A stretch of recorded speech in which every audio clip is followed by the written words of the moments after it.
네, 김상조 공정거래위원장 후보자에 대한 인사청문회가 오늘 시작됐습니다. 청문회 시작부터 여야는 치열한 기싸움을 벌였는데요. 관련 내용 전문가들과 함께 자세히 짚어보도록 하겠습니다. 네, 서가번 전 민주당 의원, 이현종 문화일보 논설위원 나와 계십니다. 어서 오십시오. 안녕하세요. 반갑습니다. 네, 초반부터 굉장히 거셌습니다. 특히 자유한국당 위원들이 김상조 후보자는 불공정 위원장이다 이렇게 목소리도 높였고요. 굉장히 치열했는데 일단 분위기 어떻게 보셨는지 좀 궁금한데요. 서 의원님 어떻게 보셨습니까? 예, 사실 시작도 전에 네. 그간에 언론도 그랬고 야당에서도 그랬고 20가지가 넘는 무슨 각종 의혹들이 많아서 정말 이 문재인 정권의 야심찬 재벌개혁 경제민주화 수장이 정말 시작도 전에 낙마하는 거 아니냐, 그래서 꺾이는 거 아니냐. 이런 우려를 줬었는데 막상 청문회 시작하고 보니까 태산명당의 서일필이라고 너무나 초반전에 오전에 거의 그냥 다 소명되고 그 의혹들이 다 소명되고 또 이를 바라본 이 언론이나 국민들도 거기에 대해서 특별하게 문제 제기가 없었지 않습니까? 네. 그래서 그나마 좀 다행이다 생각하고 그 과정에서 이 김상조 후보자의 살아온 삶의 궤적이 상당히 정의롭고 또 성실하고 그런 것들이 국민들에게 오히려 더 많이 부각된 것은 다행이다 생각하고 한편으로 또 이 청문회 과정에서도 이 뒤에 있는 이 참모들 조력을 받지 않고 정책 면에서는 정책 면대로 또 이 여러 가지 의혹을 소명하는 데서 아주 진지하고 진실한 이 답변 태도도 상당히 인상적이었다.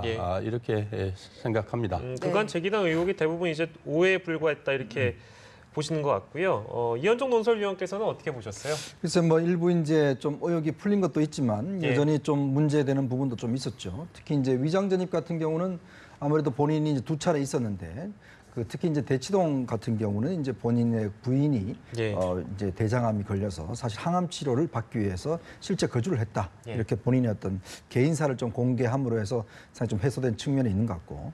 그리고 이제 부인의 학교 어떤 취업 문제 같은 경우도 여러 가지 이제 학교 측의 어떤 행정상의 문제 이런 것으로 취급되는데 일단 지금 목동 아파트의 어떤 계약을 하면서 다운 계약서 작성 같은 경우는 본인이 일단 지금 부동산과 법무사한테 맡겨서 잘 모르겠다 이렇게 이제 이야기를 했단 말이죠.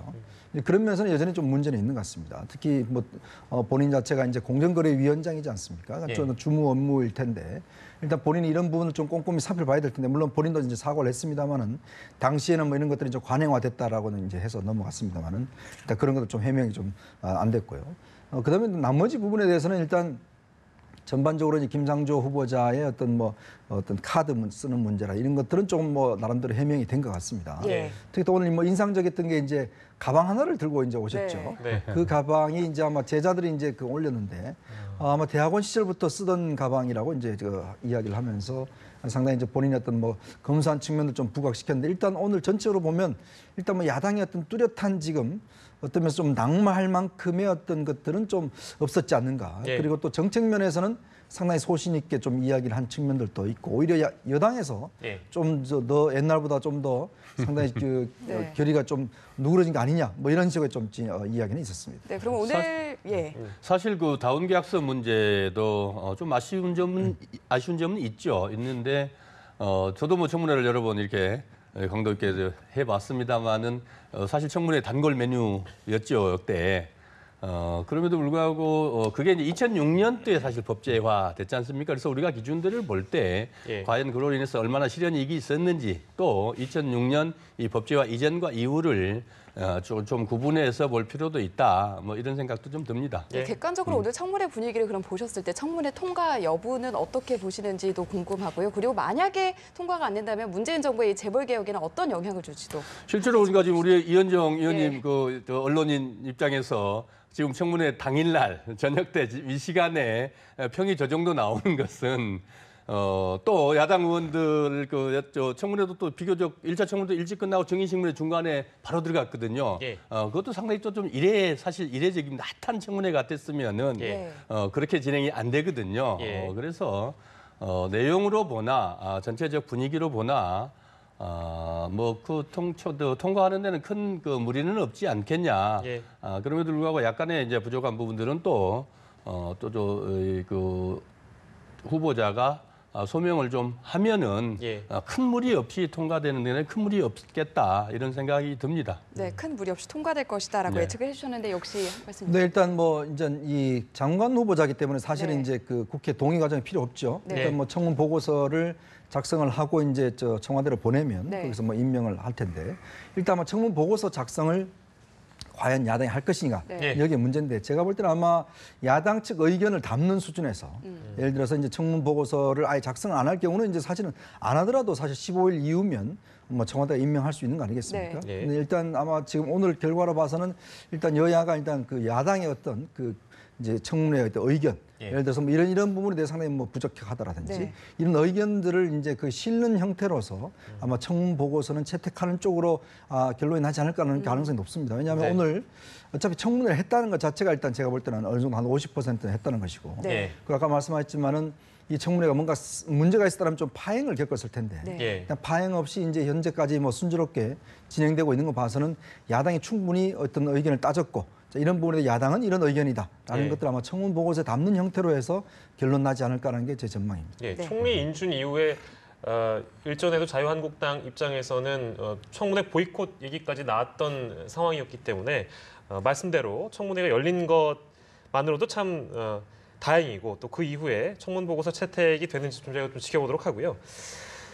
오늘 아침에 이제 한 언론사 인터뷰에서 이 문자 폭탄 논란과 관련해서 여야 의원들의 장외 설전이 벌어졌습니다. 저도 이거를 실제 오전에 들었는데 국민의당 이현주 의원하고요, 더불어민주당 손혜원 의원이었습니다.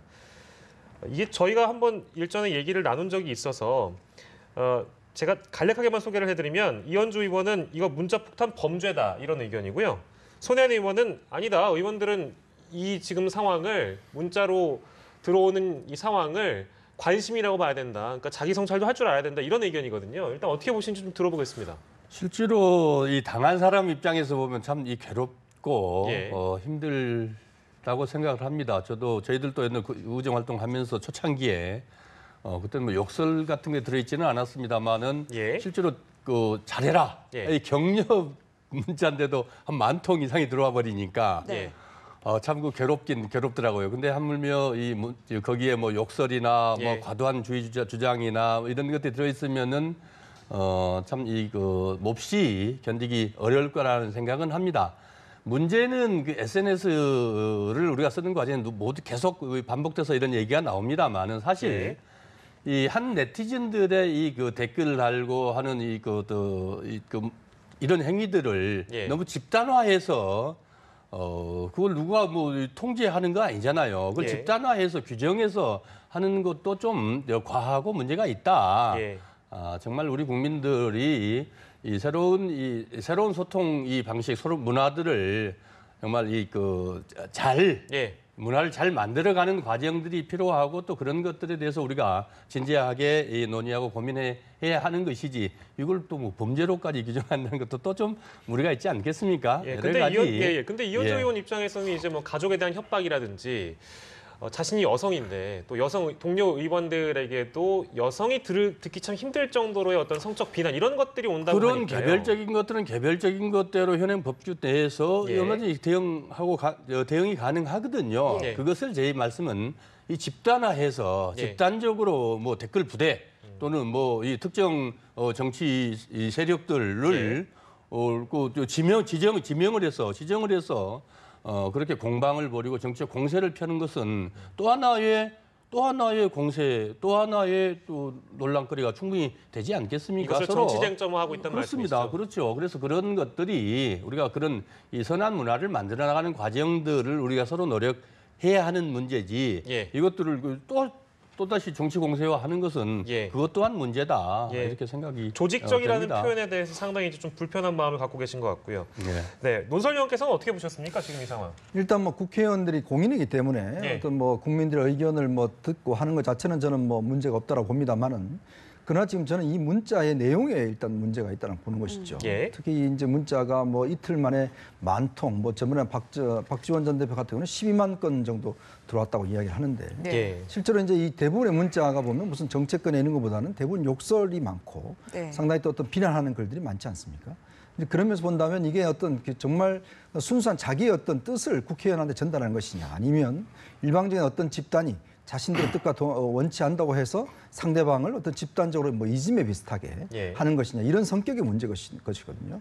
근데 지금 일단 예를 들어서 뭐 보내는 쪽을 지금 손혜원 의원은 문자 행동이라고까지 이야기를 하면서 예. 상당히 부추기고 있는 측면도 저는 있다고 봅니다. 네. 그렇지만 이게 아까도 말씀하신 물론 표현의 자유가 있다고 하지만 예. 그렇지만 우리가 표현의 자유를 상대방을 희롱하고 비난하는 것까지도 우리가 표현의 자유라고 이야기하지는 않습니다. 그러니까 분명히 구분을 해야죠. 예. 자기 의견을 개진하는 것과 이렇게 어떤 문자를 통한 폭력 행위는 저는 분명히 구분을 해야 된다고 봅니다. 이것까지도 표현의 자유라고 국회의원들한테 감수하라고 하는 것은 저는 이거는 가혹한 어떤 이야기라고 보거든요. 예. 자, 그렇다고 본다면 지금 이현조 의원이 문제 제기한 것은 바로 저는 그 지점이라고 봅니다. 자, 그 지점에 대해서 뭐 민주당 의원들은 본인들한테 안 왔기 때문에 뭐 적극적으로 뭐 이게 옹호하는데 오히려 그 부분 같은 경우는 저는 구분해서 정확하게 지적해 줄 필요가 있죠. 이 부분에 대해서는 정말 따끔하게 이야기를 하고 예. 이걸 계속 무슨 뭐 의견이라 해서 문자 행동이다 해서 저는 부추기는 행위 자체는 저는 올바르지 않다고 봅니다. 네, 오늘 있었던 청문회 내용 그리고 청문회에서 비롯된 논란까지 짚어봤고요. 예. 오늘 문재인 대통령의 행보도 좀 따라가 보도록 하겠습니다. 반기문 전 유엔 사무총장과 회동을 가졌는데 일단 왜 만났는지에 관심이 상당히 쏠리고 있더라고요. 어떤 현안을 논의했을 것으로 보십니까? 모처럼 또 반기문 총장 또 미국에 계시다 들어와서 대통령과 이렇게 회동을 가졌는데 뭐 한 그 2시간 넘게 예. 예정된 시간보다 거의 뭐 한 1시간 가까이 더 넘겨가면서 화기애애한 분위기였다고 청와대 대변인이 그렇게 밝혔습니다. 지금 사실 그 6개월 넘게 외교가 우리 대한민국 외교가 실종이 됐고 또 사드 문제를 비롯해서 또 북핵 문제로 인해서 우리 그 안보에 대해서 우리 모두가 국민 모두가 다 좀 불안해하고 있지 않습니까? 그 와중에 또 사드 문제가 겹치면서 예. 더 여러 가지 그 불안해하고 또 논란들이 많은데 이런 가운데서 반기문 그 전 총장과의 그 대통령과의 그 회동은 국민들로 보기에도 대단히 다행스럽게 보일 것이고 또 오늘 말씀 쭉 그 대변인 이 브리핑하는 가운데서도 유익한 점이 많았다고 생각합니다. 특히나 이제 이달 말에 미국 정상 네, 외교 하지 않습니까? 네. 그래서 그런 것 앞두고도 사실 그 문재인 대통령 입장에서 여러 가지 궁금한 것도 많고 또 준비할 것도 많은데 올해는 많은 경험을 가지고 있고 또 특히나 이제 국제적 그 사무총장을 통한 이 국제적 경험까지도 가지고 있는데 예. 그런 것들 허심탄회하게 하나하나 논의했고 문재인 대통령도 본인의 이 외교적인 여러 가지 부족한 부분들에 대해서 허심탄회하게 이게 조언을 구하겠다. 예. 그랬고 문재인 총장도 이게 반기문 총장께서도 예. 얼마든지 언제든지 자기 본인이 가지고 있는 여러 가지 것들을 아낌없이 대한민국 위해서도 대통령 위해서 아끼지 않겠다라고 이렇게 하면서 했고 또 실질적인 내용들까지 사드 문제와 관련돼서도 많이 깊게 논의를 했다고 합니다만 해서 예. 다행이라고 생각을 합니다. 또 시적절했다고 보고요. 예. 그 사드 얘기해 주셔가지고요. 사드 관련한 조언을 했다. 근데 공개하진 않았습니다. 왜 비공개를 했을까요? 일단 지금 사드 문제와 관해서 문재인 그 대통령이 지금 초반기에 지금 김관진 안보실장이나 지금 한민구 지금 국방장관에 대한 이제 조사를 진행하고 있지 않습니까? 예. 근데 이게 조금 이제 지금 어제 방한한 미국 상원 민주당 원내대표 같은 경우는 그렇다면 우리가 뭐 사드를 가져갈 수도 있다라는 이야기를 했어요. 예. 그리고 이제 이번 달 말에 일단 한미 정상회담이 열리는데 상당히 제가 볼 땐 조금 그 껄끄러운 상황이라고 좀 보여집니다. 예. 특히 미국 입장에서 봤을 때는 혹시나 이 절차에 대한 문제의 조사가 사드 문제 배치를 좀 반대하는 것 아닌가라는 그런 이제 메시지를 받고 있는 상황이고 네. 예. 또 미국에서도 상당히 기분 나빠할 수 있는 그런 어떤 조짐들이 보이는 것이거든요. 예. 그렇다고 해서 지금 문재인 대통령이 첫 번째 트럼프 대통령과 이제 회담을 하는데 예. 굉장히 중요한 저는 회담이라고 봅니다. 네. 자, 그렇다면 지금 미국에서 우리를 조금의 오해를 하고 있다라면 저는 이걸 충분히 풀어줄 필요가 있는 것이고 예. 그리고 또 이쪽에 어떤 사드에 대한 혹시나 반대쪽 아닌가 이런 어떤 것에 대해서 미국 조야의 어떤 좀 저는 뭔가 이 해결해야 될 부분들이 많다라고 보거든요. 예. 이제 그 시점에 일단 반기문 전 사무총장을 만났다는 것은 예. 상당히 의미 있는 행동이라고 봅니다. 특히 왜냐하면 반 총장 같은 경우는 이제 외교적으로 상당히 어떤 노하우가 많이 쌓여 있고 네. 특히 미국의 어떤 현재 상황을 충분히 그래도 외교적으로 조언할 수 있는 예. 그런 위치에 계신 분 아니겠습니까? 네. 그렇다고 한다면 지금 현재 어떤 우리 정부의 외교 안보 라인은 사실은 이제 조금 현업에서 조금 떨어져 있었던 분들이 많이 들어왔어요. 예. 그러면서 본다면 반 전 총장 같은 경우는 바로 현직에 있었던 분이기 때문에 실적으로 이런 외교적인 어떤 문제, 구체적인 것에 대해서 저는 상당히 구체적인 조언을 좀 했을 거라고 봅니다. 이제 그런 것들이 아마 문재인 대통령 입장에서 본다면 현재 미국 내의 어떤 그 국회의원들이, 의원들이라든지 미국 내 조야의 어떤 전반적 기류, 네. 그다음에 어떤 우리를 바라보는 시각 예. 이런 것들에 대해서 좀 더 구체적으로 받고 예. 이 사드 문제를 풀어나갈 수 있는 좀 더 현실적인 그런 대안들에 대해서 고민했지 않을까. 예. 상당히 저는 그래서 유익한 어떤 만남이었다. 그리고 앞으로 아마 반 전 총장이 외교와 관련해서는 상당히 조언을 많이 할 가능성이 좀 높다라고 보여집니다. 예, 오늘 실제로 아까 말씀 중에 그 이제 그 상원 미국 상원 예, 예. 상원 그 군사 예산위원장 대통령과 이 대화 중에는 그런 그 문제에 대해서 충분한 절차적 문제에 대해서 충분히 공감을 했다고 밝혔고요. 저희들도 그 의정 활동을 했습니다만은 정치인들의 발언들이라는 게 나와서 이제 다시 또 언론인들과 만나면서 여러 가지 문제들을 얘기를 하면서 얼마든지 또 그것은 또 다른 차원에서의 정치적 이 정치인으로서의 발언으로 봐야 되는 것이지. 예. 이 그 대통령과의 대화 중에 대담 중에서 그런 예. 문제들은 전혀 별개다. 예. 이 말씀은 좀 분명히 짚고 가야 될 필요가 있다고 봅니다. 예. 네. 그리고 사드 얘기 나온 김에 짧게 하나만 더 짚고 넘어가겠습니다. 지금 사드 보고 누락 진상 조사를 하고 있는데 마지막으로 청와대에서 입장 발표한 이후에 지금까지 별다른 입장이 안 나왔습니다. 굉장히 그 사드 보고 누락이 큰 이슈여서 매일같이 이제 입장 발표가 있고 관련된 내용들이 쏟아질 거라고 생각을 했는데 안 나오고 있습니다. 좀 속도 조절을 하는 것 같기도 하고요.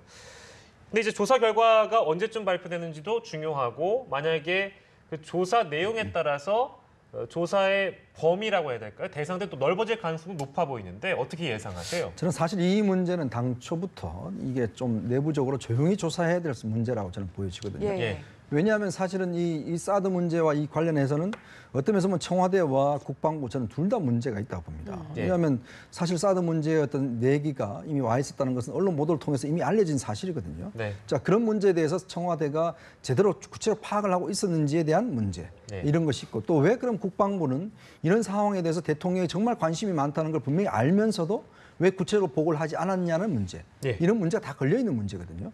그리고 또 이 문제를 파야면 파헤칠수록 사실은 미국과 연결될 수밖에 없습니다. 즉 예. 어떤 도입 절차를 했을 때는 그러니까 외교적 문제로 결국 비화될 수밖에 없는 문제이기 때문에 예. 진짜 우리 국익 차원에서 별로 도움이 안 된다고 보는 것이죠.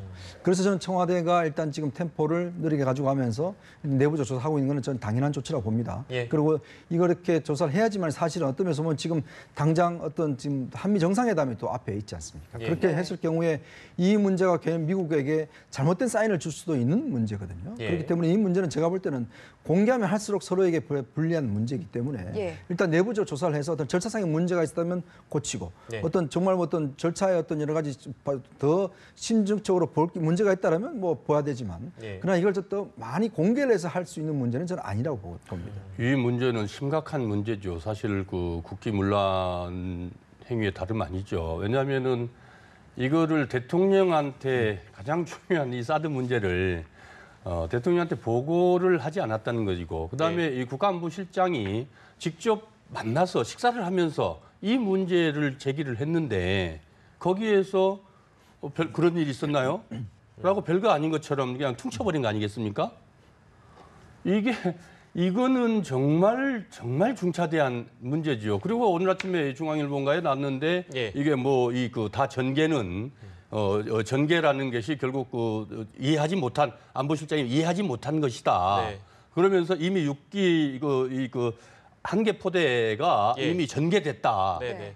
했는데 이런 모호한 예. 그리고 이해하기 어려운 개념을 가지고 예. 국민들과 그러면서 또 안보실장이 마치 무능한 것처럼 예. 그렇게 가는데 우리 국민 누구도 전개를 또 안보실장도 외교관 출신 아니겠습니까? 그러면 이해를 시켜야 되는 게 맞지. 예. 우리 국민 누구도 그게 배치라는 개념으로 쓴다는 것을 이해하기 어렵지요. 사실 2기만 배치했지 않습니까? 예. 지금 성주에. 예. 그것도 미군에서 사진까지 해서 공개해서 우리 국민들이 2기가 배치되는지 알고 있어요. 네. 4기는 언론 들어왔다는데 예. 그게 언론에서 추측 보도하는 거 아니겠습니까? 지금 어딘 경북 어디 미군 기지 어디엔가 예. 지금 보관돼 있죠. 네. 아직 배치된 게 아니거든요. 미국 그러면서도 우리가 이제 그러면서 대통령도 그랬고 다 이 절차적 정당성을 확보해 나가겠다. 그러면서 따라서 시간이 좀 필요하다라고 이미 트럼프 대통령과 통화 중에도 했고 이 각계 안보실장대로 또 모든 게 다 그렇게 지금 진행하고 있는데 네. 사실 환경영향 그 절차적 정당성 중에서 환경영향 평가도 들어있지 않습니까? 예. 환경영향 평가라는 게 괌에서 2년 전에 그 사드를 배치할 때 미국이 괌에서 2년 동안 이 환경영향 평가를 실시했거든요. 근데 예. 우리 군은 환경영향 평가 별로 필요 없는 것처럼 지금 그렇게 얘기를 하고 있어요. 그런 소규모 것들이 환경 평양 효과. 예, 소규모라는 게 예. 6개월 이내 예. 한 3개월 정도면 된다. 네. 미국은 자국을 보호를 해서 미국에서 배치하는 이 사드도 2년 동안 환경영향 평가를 했는데 예. 우리나라에서 왜 3개월 이내로 이렇게 해야 되는 것인지 이 모든 것들이 타 대통령이 궁금해하고 또 우리 국민들이 불안해하는 것들이거든요. 예. 이런 것들을 대통령에게조차도 보고를 누락한 것은 예. 정말 잘못된 일이죠. 네. 심각한 일이고요. 네, 예. 관련 논란이 뜨겁고 이에 대해서 지금 진상 조사가 지시된 가운데 취임 4주차를 맞은 문재인 대통령에 대한 여론조사 결과가 나왔거든요. 함께 보시면서 좀 설명을 드릴 텐데요. 지금 이 여론조사 결과를 함께 보시면 국민의 84%가 문재인 대통령이 현재 직무 수행을 잘 하고 있다 이렇게 평가를 했습니다. 지금 역대 대통령과 비교했을 때 이 같은 수치 어떻게 해석을 하십니까? 가장 높은 수치라고 지금 예. 아마 한국갤럽 조사가 이제 매 대통령마다 할 텐데 네. 지금 뭐 전체로 보냐면 가장 높은 수치라고 보여집니다. 특히 이제 아마 이번 선거가 결국 이제 그 전직 대통령의 탄핵으로 이루어진 선거 아니겠습니까? 예. 더군다나 우리 국민들이 여러 가지 참 어떤 소통의 문제라든지 또 국정 자체가 제대로 끌고지 못한 데 대한 어떤 그런 것들이 실제로 이제 문재인 대통령이 들어오면서 어떤 적극적인 소통이라든지 뭐 예. 이런 것들 모습을 보여주면서 예. 상당히 국민들한테 이제 호평을 얻고 있는 것이거든요. 그렇기 때문에 이런 어떤 국정의 동력 자체가 이제 충분히 얻어낼 수 있는 것이죠. 그러면서 본다면 여러 가지 어려운 난제들을 해결하는 데 상당히 힘이 될 겁니다. 근데 문제는 저 힘을 빨리 이제 어떤 면에서 본다면 이제 지지도라는 것은 항상 어떤 면에서 보면 좀 지나가면 조금씩 줄어들 수밖에 없는 상황이지 않습니까? 예. 그렇기 때문에 저렇게 지지도가 좋을 때 예. 사실은 어떤 중요한 일들 자체를 좀 해내는 게 저는 상당히 중요하다고 봅니다. 예. 그렇기 때문에 지금 국회에서 일단 지금 야당에서 자유한국당에서 일단 지금 여야정 협의체를 지금 참석하지 않겠다라고 지금 하고 있잖아요. 예. 예. 그리고 지금 이번 국회 때 추경에 대한 통과도 또 놓여 있는 것이고 그렇기 때문에 어떤 이렇게 지지도가 높을 때는 상당히 어떤 힘으로 좀 밀어붙이려고 하는 그런 성향들이 좀 있어요. 예. 네. 그러니까 그렇기 때문에 오히려 이런 것보다는 실질적으로 좀 야당과 적극적으로 오히려 더 소통을 열심히 하면서 좀 예. 더 낮은 자세로 하면서 저는 아마 이낙연 총리가 그런 모습은 잘 보여주고 있다고 봐요. 네. 처음에 가실 때 보면 여러 가지 좀 낮은 자세를 보여주는데 일단 그런 자세로서 야당을 좀 설득을 시키고 그래서 뭔가 이제 결과물을 만들어야 됩니다. 이 지지도는 사실 오래 가지 못합니다. 예. 나중에 결국 결과물을 만들어야지만이 탄탄해질 수가 있거든요. 예. 저는 거기에 오히려 더 집중해야 되지 않을까 싶습니다. 네, 소가본 의원님은 이렇게 84%의 지지율을 어떻게 평가를 하십니까? 예, 지금 말씀하신 대로입니다. 예. 사실 뭐 그 처음 취임할 때 야당 상사를 방문하고 또 그 이후로 뭐 그 국민들과 소통하는 여러 가지 그 모습들을 보면서 우리 국민들이 사실 감동했지 않습니까? 또 인사를 통해서 이 깜짝 처음에 정말 이거 피유진 보훈처장 인사부터 시작해서 김상조 지금 뭐 이 내정자죠. 다 보면서 우리 국민들 이 깜짝 인사인가 하면서도 놀랐는데 예. 그 후로 쭉 나오는 인사들이 우리 국민들한테 대단히 신선하고 또 믿음을 줘서 예. 이만큼 지지도가 높아졌다고 생각을 합니다만은 말씀 주신 대로 또 그만큼 지금 이번 대선이라는 게 이 국정농단으로 인해서 보궐선거를 치렀고 그로 인해서 국민들이 기대 수준도 그만큼 높고 불안감도 높지만 또 그만큼 기대 수준도 높은데 이런 이 대통령의 여러 가지 행보를 보면서 믿음직스럽고 다행스럽다 생각하면서도 또 한편으로 그만큼 기대 수준도 그만큼 실려 있다고 생각을 합니다. 따라서 예. 지금 이제 추경 통해서 일자리 창출을 하겠다라고 지금 제시해 놓고 있고 예. 또 여러 가지 그 개혁 과제들을 내놓고 있습니다만은 예. 야당뿐만 아니고 여야가 합심해서 국민들에게 이 나라가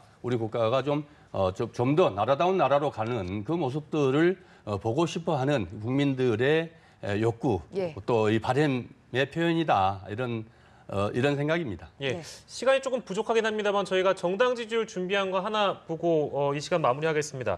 정당 지지율 좀 보여주세요. 예, 더불어민주당이 50이고요. 국민의당이 9%, 자유한국당, 바른정당, 정의당까지 네, 세 야당이 8%입니다. 자, 이현정 논설위원님 이거 어떻게 보셨어요? 제가 이 정치부를 한 25년 해보지만요. 예. 저런 지지도는 처음 처음 보는 보셨어요? 지지도입니다. 어떤 그러니까 의미에서 그래요? 제1야당의 지지도가 저렇게 낮다는 것 자체. 그리고 네. 다른 당도 마찬가지입니다만은 저는 정말 지금 야당이 어떤 면에서 좀 탈출구를 찾아야 될 때가 아닌가. 그리고 지금 야당의 어떤 존재감 자체가 지금 전혀 없는 그런 상황이라고 볼 수가 있거든요. 예. 물론 뭐 지지도라는 게 이제 항상 변하기 마련이지만 그러나 야당들이 자기 중심을 지금 못 잡고 있는 것이 아닌가. 즉 대선 패배 이후에 어디로 갈지를 지금 방향을 못 잡고 있는 것이다. 예. 특히 자유한국당 같은 경우는 지금 뭐 선거에 대한 패배 반성이나 이런 것도 지금 없고 지금 보면 뭐 오늘 토론에서도 보면 상당히 내부적으로는 격렬한 토론이 이제 벌어지긴 했었는데 네. 여전히 국민들 입장에서 볼 때는 아직까지도 좀 반성의 빛이 부족한 것이 아닌가 또 새롭게 태어나려고 하는 노력들이 없는 것이 아닌가 네. 좀 그렇게 보여지거든요. 그래서 볼 때는 지금 야당들이 정말 어떤 자신의 정체성 찾는 문제 여기에 좀 집중해야 될 때가 아닌가 저는 생각이 듭니다. 예, 저희가 정당 지지율까지 만나봤고요. 저희가 시간이 좀 부족해서 서전 의원께는 질문을 못 드리겠습니다. 다음에 또 만나 뵙지요. 두 분 모시고 함께했습니다. 서가번 전 민주당 의원, 이현종 문화일보 논설위원과 이 시간 함께했습니다. 두 분 고맙습니다. 네, 고맙습니다. 감사합니다.